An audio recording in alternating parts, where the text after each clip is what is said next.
Let's take a look at the Chefman Immersion blender. So this is great if you're cooking and you want to be able to blend something without having to take it out of a pot.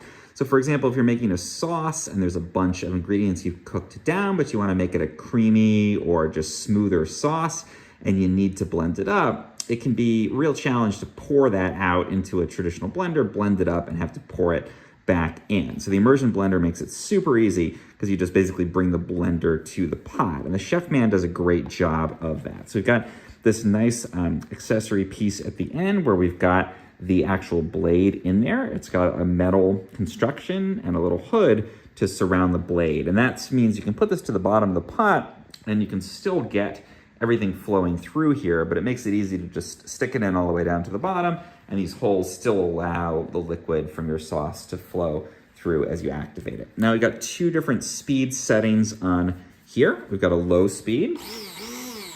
You can see we've got that going, and we've got a higher speed setting you can activate too for more like whipping things in there. Nice powerful motor. It does plug into the wall. I like that there's a little hanging hook on the back here, so it's easy to hang this up in the kitchen. And again, you've got these two different control buttons, so very straightforward.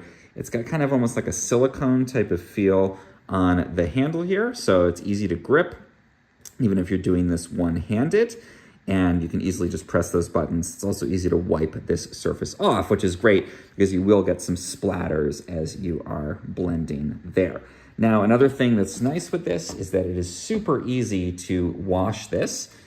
Basically, we're just gonna unplug it first, and then we're gonna twist right here.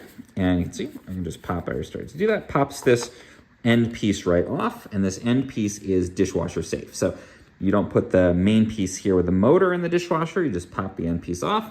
Either hand wash it carefully or throw it in the dishwasher, and then you can easily just snap it back together on here when you're ready to begin to blend again. So I think it's a great kitchen accessory. Again, I love to use it for sauces, and it's been working really well for me.